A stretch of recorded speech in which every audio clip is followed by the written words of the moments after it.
쉽고 알찬 뉴스 패키지 지금 바로 배달합니다. 직송 뉴스. 네, 올여름 날씨만큼이나 정말 뜨거운 조명을 받은 분이 있습니다. 지난 7월 4일 전국 농민대회에 참석했다가 구속이 됐었고 69일 만에 석방이 된 김재영 씨입니다. 생업을 뒤로한 채 농기계까지 반납해가면서 그가 내고자 했던 목소리, 이 한 청년 농부의 목소리를 오늘 이 자리에서 뉴스바다 스튜디오에서 직접 들어보겠습니다. 전국농민의 총연맹 부산경남연맹 김재영 사무국장 함께하겠습니다. 안녕하십니까? 안녕하십니까? 사실 두 번째 출연이십니다. 네, 지난번에 출연. 목소리로 출연을 하셨고 지난 10일이었습니다. 1심 선고 공판 결과 나왔던 그날인데 그러고 이제 보름 정도 지났잖아요. 네. 그럼 어떻게 지내셨습니까? 그간 구치소 안에서 있을 때 이제 저한테 응원 보내주신 고마운 분들하고 회포도 풀고 인사도 드리면서 좀 지냈고, 이제 나오자마자 사실은 이제 피망을 심어야 되는 이제 정식 기간이었거든요. 그걸 준비하면서 좀 바쁘게 지냈습니다. 이제 추석에는 이제 제일 걱정 많으셨던 부모님 그리고 가족들하고 같이 보냈습니다. 네. 그동안에 아무래도 농산일도 뒷전이 될 수밖에 없었기 때문에 돌아오자마자 이제 일에 착수를 하셨고, 자, 이때의 모습 저희가 다시 한번 화면으로도 보여드리고 있습니다. 지금은 이제 수염이 없는 모습이고요. 네. 이때 좀 어떤 격려의 말씀들을 또 건네주시던가요?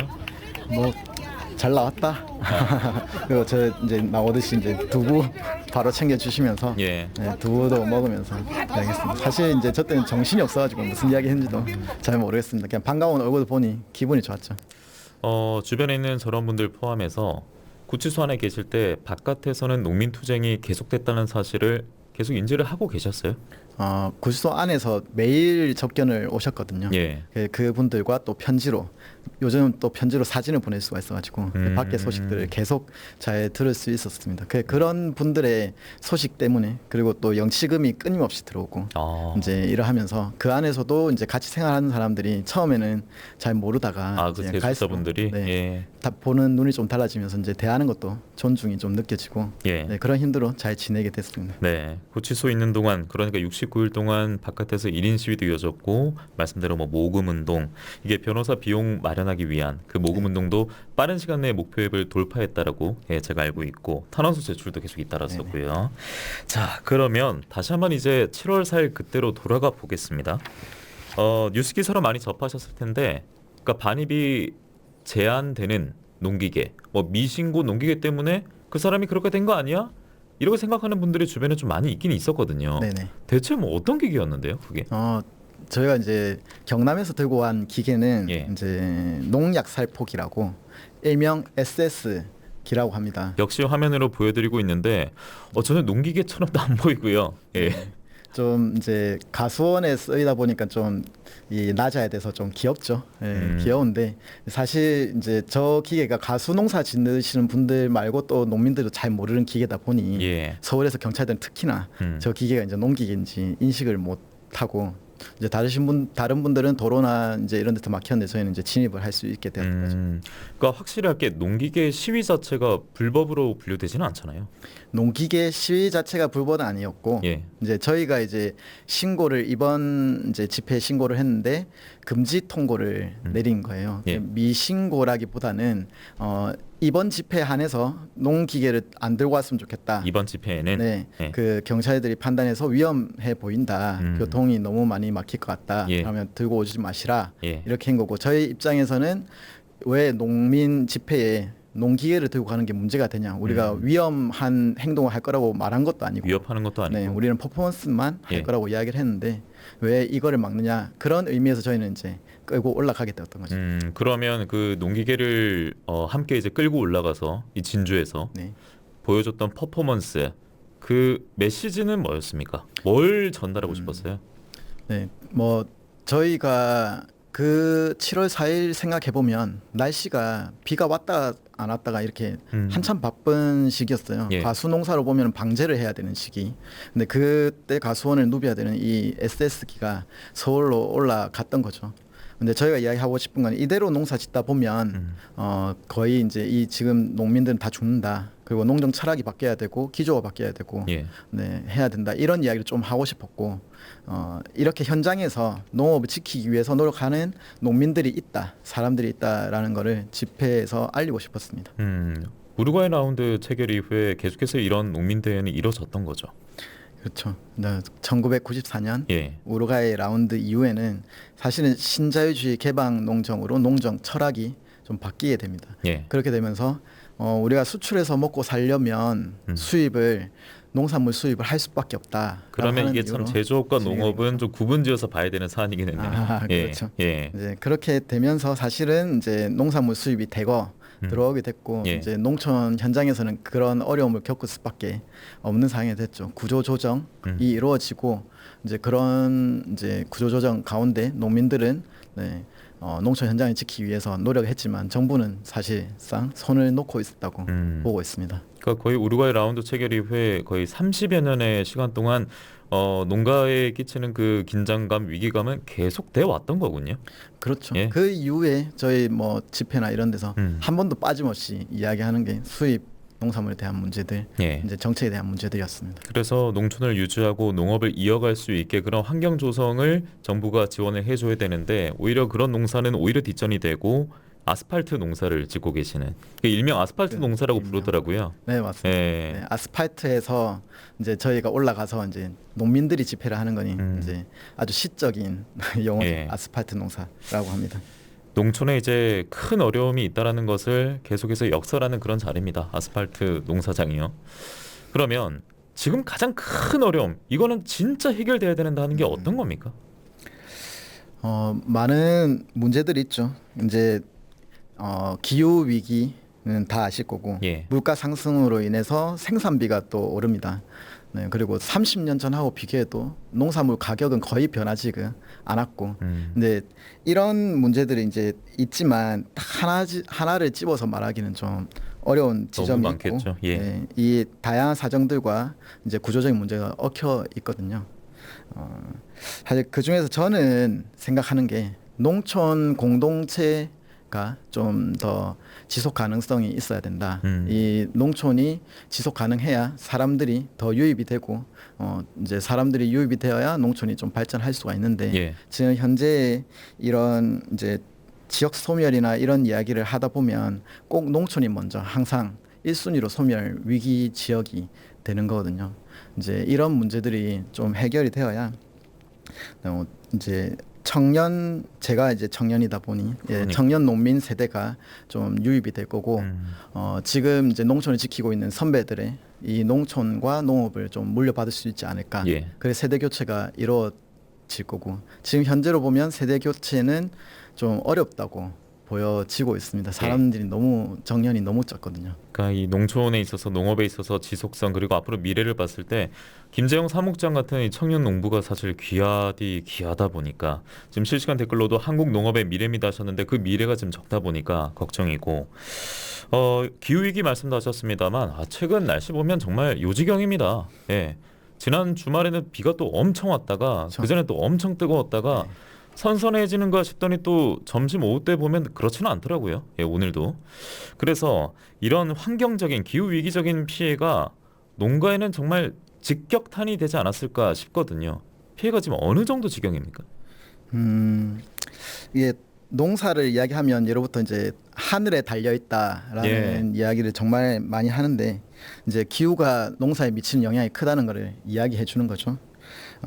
몇 년 사이에 이상기후가 진짜 많이 심각해졌습니다. 채장기간 장마, 채장기간 뭐 이제 열대야, 그리고 관측 이래 최대 뭐 이런 이야기들이 계속 많이 들리고 있는데 사실 이런 이제 재난들은 이제 뭐 일상에서 사람들의 일상을 많이 좀 무너뜨리기도 하는데요. 예. 농사에 영향을 주는 이런 기후 문제는 이것들보다는 좀 더 작은 변화 그리고 좀 더 우리가 그냥 지나가는 좀 더워졌네라고 하는 이런 변화에도 엄청 많은 이제 영향을 미치거든요. 그렇겠죠. 예. 이제 예를 들어서 봄 같은 경우에 잠시간 이제 장마가 좀 길어지더라도 그리고 냉해를 입히게 되는 이제 늦추위나 이런 것들 오면 진짜 농촌은 그냥 전쟁터로 변하기도 합니다.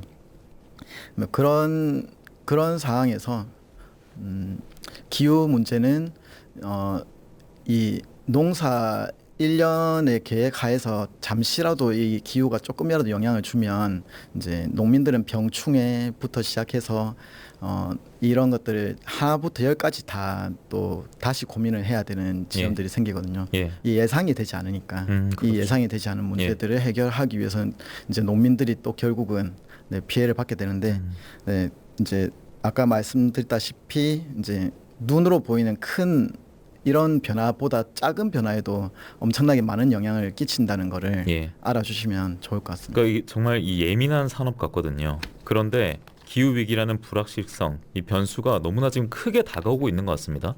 그러니까 이런 변수는 지금 전 세계적으로 모두가 맞닥뜨리고 있는 현실이긴 한데 우리 정부의 그렇다면 기후 위기에 맞서는 대처를 저희가 하나하나 살펴보려고 하거든요. 수입 늘리기 그리고 관세 인하 정책 중심의 정부 대응을 하나하나 파볼까 합니다. 요즘 폭염 이후에 배추 한 포기도 가격이 꽤나 높아서 뭐 금배추라 불린다고 하는데 중국산 배추를 당장 모레부터군요. 오늘 27일부터 수입을 해서 16만 톤을 시중에 풀고 상황을 봐가면서 수입 물량을 더 늘린다는 계획. 이 정부의 입장이라고 합니다. 네. 어떻게 평가하십니까? 이렇게 이제 관세 인하나 이제 이렇게 뭐 수입량을 늘리는 문제로 이런 문제들을 다 해결하려고 하는 게 사실은 실제로 이게 농가에 영향이 있고 이제 소비자 물가에 영향을 주는지에 대해서 잘 살펴봐야 되는데 이런 관세 인하 조치들이 사실은 그렇게 크게 효과를 못 내는 게 있거든요. 어디에 효과를 못 낸다는 겁니까? 이제 그 농산물 가격 안정이 있어서 소비자 물가를 낮추는 부분에 있어서 이 관세 인하를 하는 게 기재부에서 이야기한 내용을 좀 보면 국회에 제출한 자료입니다. 2020년 농식품부 소관으로 한 38개 품목의 관세 지원을 했을 때 600억 원을 했다고 하는데 이제 2023년 그리고 또 올해까지 해서는 이 금액이 1조 원에 가까이 좀 늘어난다 하더라고요. 이런 이제 관세 조치가 이런 관세라고 하면 세금인데 이런 세수를 포기할 만큼의 효과가 분명 있는 건지 이제 찾아봐야 되는데 기재부에서 말한 것만 봐도 닭고기에 992억 원을 들였어요. 여기서 이제 소비자 물가를 낮춘 게 0.18%라고 하고 돼지고기에는 347억 원을 들였는데 0.68%. 사실 이렇게만 봐도 이제 미미한 효과라고 보여지기도 합니다. 자 그리고요 앞서 그 수입량 늘리기 동시에 관세 인하 정책 중심의 정부 대응에 대해서 제가 여쭙는다고 말씀을 드렸는데 쌀값 폭락도 문제였잖아요, 사무국장님. 여기서도 그 대응책이 쌀 재배 면적 줄이고 생산량을 감축하겠다였습니다. 좀 이런 대응들을 보시면서 어떤 목소리 내고 싶으세요? 진정 우리 농촌에 이 농민들에게 필요한 대책, 지원책들은 이런 것이다. 좀 어떤 말씀해 주시겠습니까?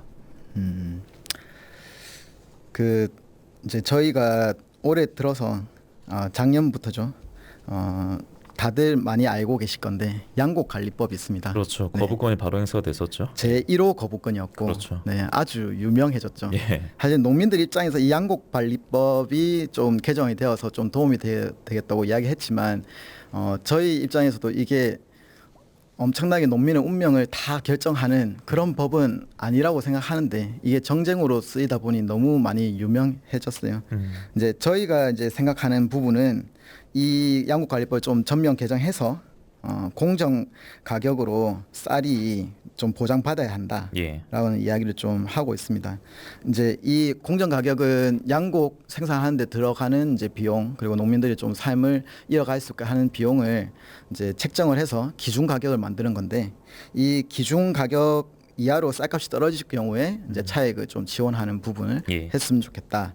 이제 그 도시하고 비교하면 최저임금이라고 생각하시면 좀 이해가 쉬울 것 같아요.